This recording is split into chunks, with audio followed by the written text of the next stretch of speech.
Olá a todos, eu sou Denis Sugita, professor do curso de Medicina, e estamos aqui para discutir o microlearning de interdisciplinaridade do 41º Seminário de Práticas Docentes da Universidade Evangélica de Goiás. Então, vamos aos slides. Nossos objetivos, então, hoje vai ser discutir basicamente, inicialmente, alguns conceitos importantes sobre o tema, depois, por que a gente falaria de interdisciplinaridade e qual é a importância dela. Depois falaremos em que momento, estrategicamente falando, seria interessante incluir a interdisciplinaridade dentro do nosso currículo.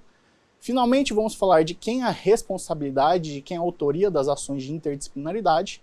E, finalmente, nós vamos listar algumas metodologias, estratégias e até mesmo sugestões de como você poderia colocar a interdisciplinaridade dentro do seu curso ou dentro da sua disciplina.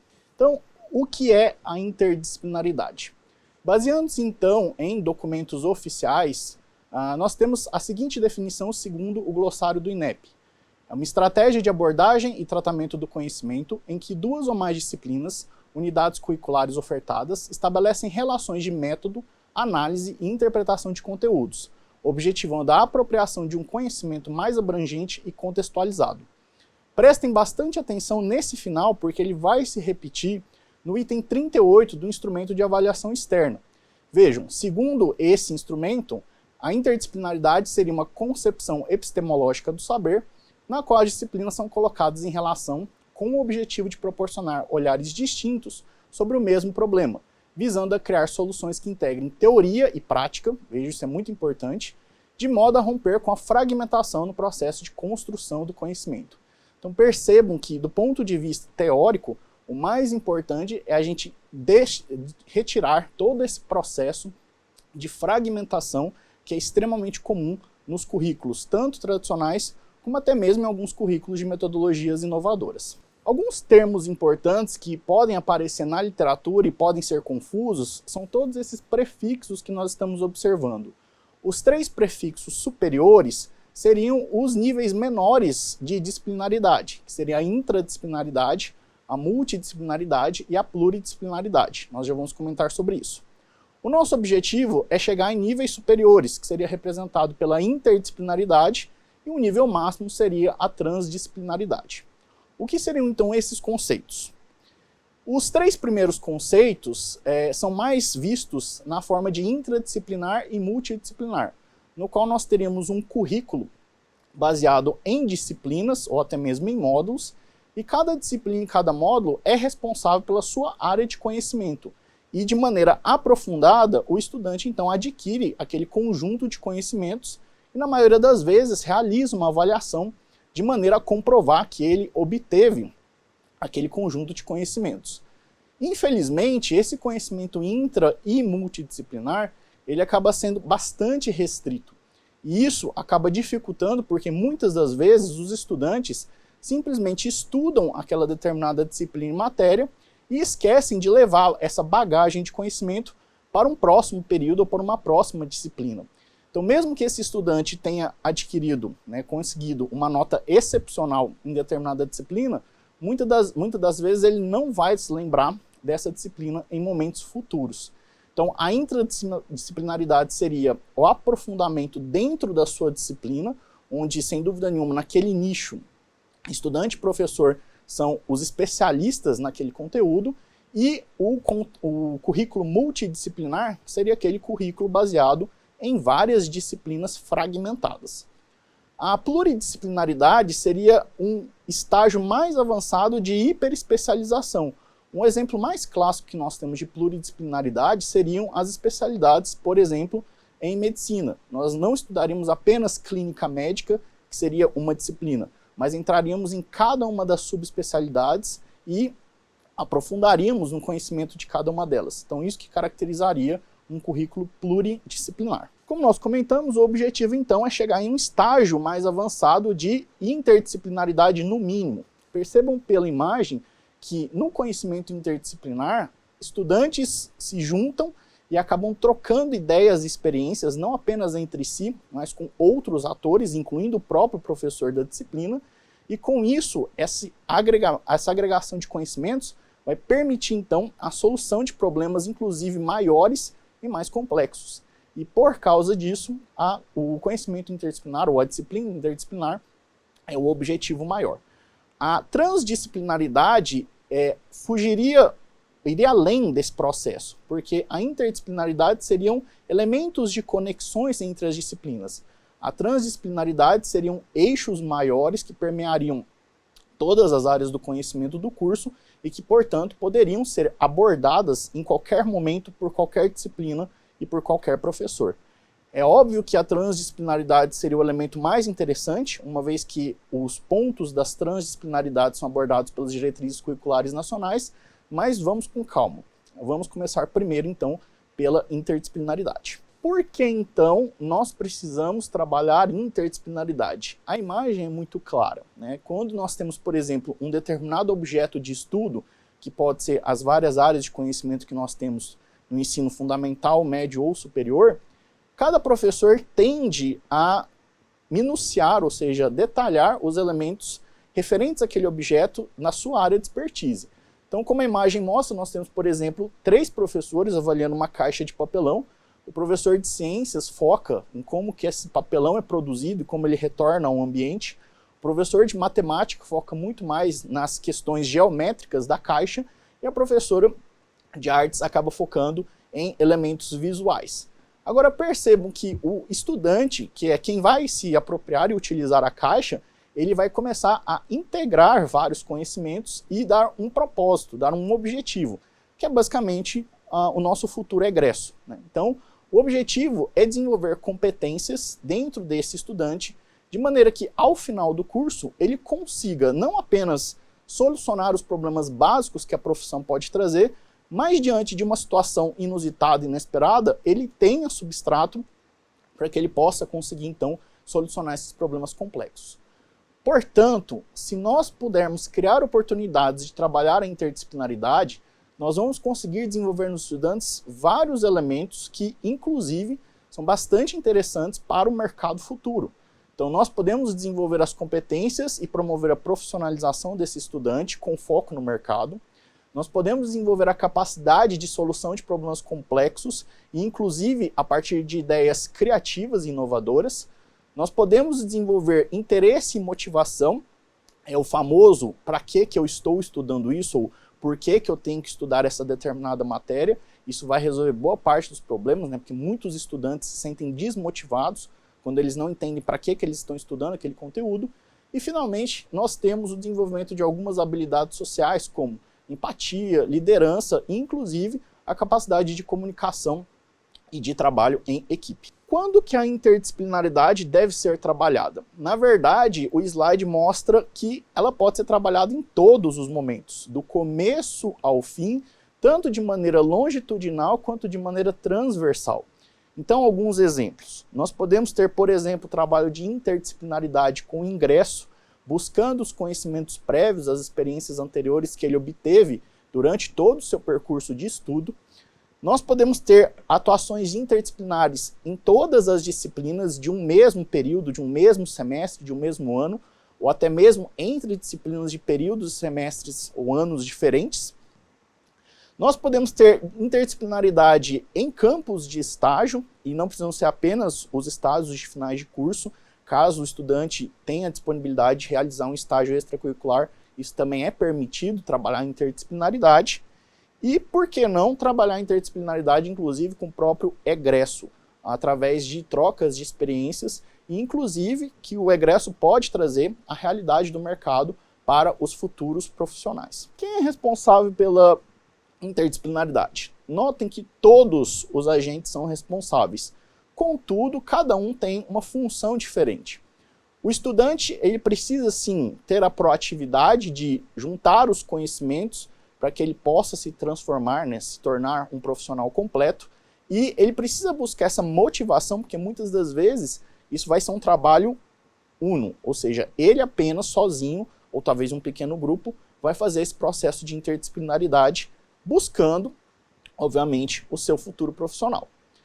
Do outro lado, nós temos a instituição, que é importante que ela entenda o seu valor no processo de documentação das práticas interdisciplinares, ou seja, essas práticas elas têm que estar em todos os documentos, seja projetos pedagógicos, planos de ensino.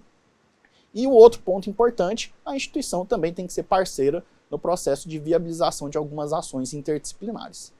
Mas, sem dúvida nenhuma, quem vai ser o maior responsável pelo processo de interdisciplinaridade é o professor.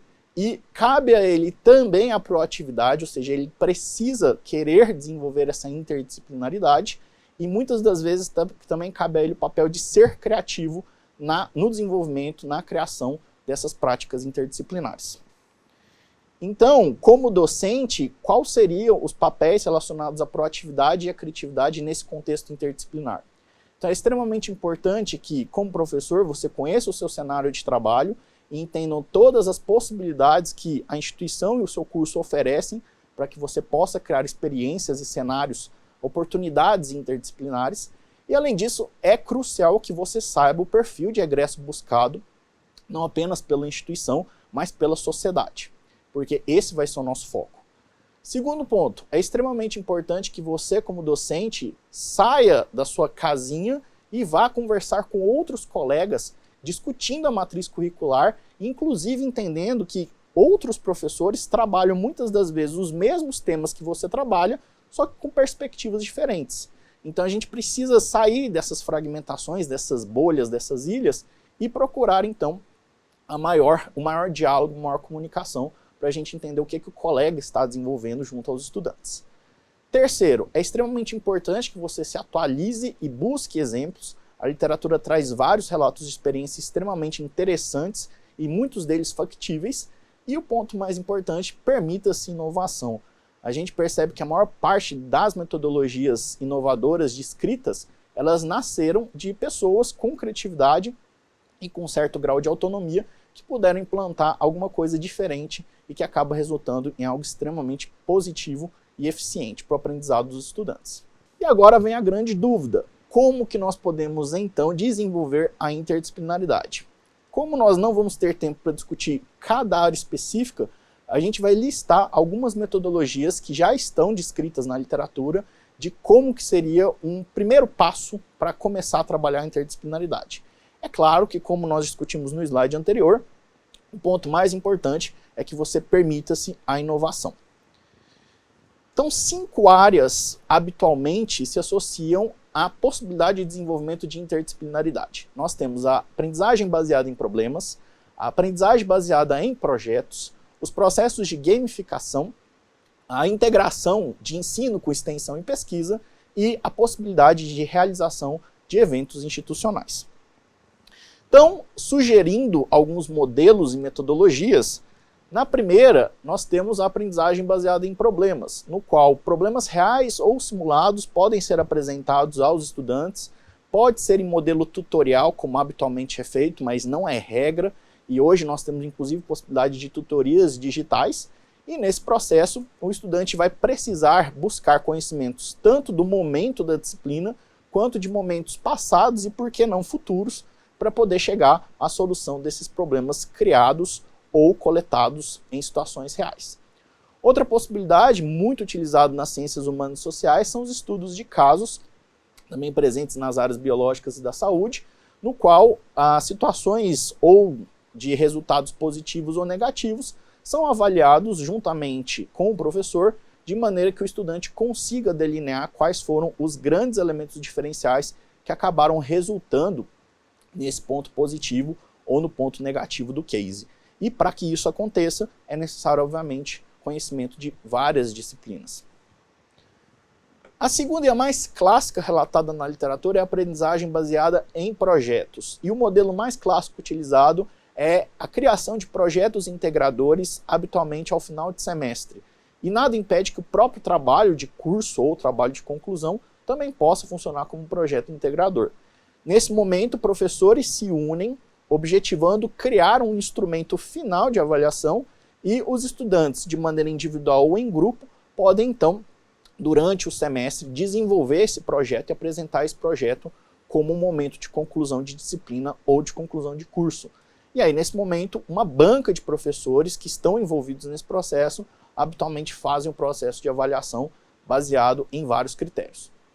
Outro ponto importante, como nós comentamos, estágios, tanto curriculares de final de curso ou estágios extracurriculares, também podem ser utilizados de maneira que, ao invés de você simplesmente solicitar um relatório de conclusão de estágio, você possa, dentro da rúbrica de avaliação, solicitar o que o estudante aprendeu em relação aos conteúdos ministrados do curso durante o estágio, para que ele possa perceber que realmente houve uma contribuição de todo o curso, ou pelo menos de grande parte do curso, no cenário prático em que ele está exercendo profissionalmente. A terceira possibilidade é pouco utilizada no país, mas alguns países, como por exemplo Estados Unidos e alguns países da Europa já utilizam. Nós temos vários sistemas de pontuação de competências, inclusive plataformas criadas especificamente para isso, de maneira que habilidades e atitudes que são necessárias e são desenvolvidas em vários momentos do curso acabam entrando dentro de um portfólio de avaliação do estudante e acabam constituindo então uma avaliação processual e global desse estudante. Outras estratégias de gamificação que permitem interdisciplinaridade seria o storytelling e o roleplay game, ou seja, RPG. Existem estratégias no qual o estudante pode sim desenvolver a criatividade na criação inclusive de problemas simulados, como nós comentamos no primeiro item, e consequentemente esse processo de criação demanda o conhecimento de disciplinas anteriores. Então o estudante ele pode tranquilamente nesse processo criativo utilizar de elementos do primeiro ao último ano do curso para que ele atinja então a criação de uma história ou então de uma aventura de game. O quarto ponto seria a integração entre ensino, pesquisa e extensão. Sem dúvida nenhuma, o desenvolvimento de projetos sociais é extremamente interdisciplinar, isso inclusive é previsto pelo Ministério da Educação, de maneira que a extensão é basicamente a aplicação dos conhecimentos teóricos na sociedade. Então, a curricularização da extensão é, sem dúvida nenhuma, uma das maiores práticas interdisciplinares que nós temos. A pesquisa da mesma maneira, como a pesquisa ela não é focada em disciplinas, mas em objetivos, em metas específicas, que muitas das vezes dependem de vários conhecimentos, é interessante a gente notar que tanto extensão quanto pesquisa acabam realmente exigindo, demandando conhecimentos de várias áreas para que o estudante consiga desenvolver esses dois projetos. E finalmente nós temos a possibilidade de desenvolvimento de eventos institucionais, como mostras de artes, feiras de ciências, no qual áreas em comum se juntam e apresentam o produto do trabalho dos estudantes, e, por que não, criação de cenários multiprofissionais. Por exemplo, o desenvolvimento de um restaurante que envolveria a parte técnica de um curso técnico, por exemplo, de gastronomia, e a parte administrativa, financeira, jurídica, de áreas das ciências humanas e sociais. E até mesmo uma discussão, por que não, na parte de vigilância epidemiológica com os cursos da área de saúde e ciências biológicas. Portanto, pessoal, nós percebemos que nós temos vários conceitos baseados na literatura e na legislação pertinente. Passamos então pelos motivos, e é sempre bom entender o porquê, né, de trabalhar o que a gente está discutindo. Então a gente entendeu o porquê de desenvolver interdisciplinaridade para os estudantes. Entendemos que nós temos a hora e o local certo com as pessoas certas, ou seja, quais seriam esses momentos e os responsáveis para que essa interdisciplinaridade aconteça. E finalizamos então com alguns modelos e sugestões, sendo, portanto, a sua vez agora de colocar em prática. E lembre-se, como nós comentamos, permita-se inovação. Carlo Rovelli falava que quanto mais aprendemos de forma interdisciplinar, melhor compreendemos as coisas. Portanto, manter a educação separada nos faz mais ignorantes. Eu espero que isso tenha contribuído para o conceito de interdisciplinaridade e que isso tenha sido uma semente para que você comece a ousar e desenvolver a interdisciplinaridade dentro da sua disciplina. Muito obrigado e um ótimo semestre a todos.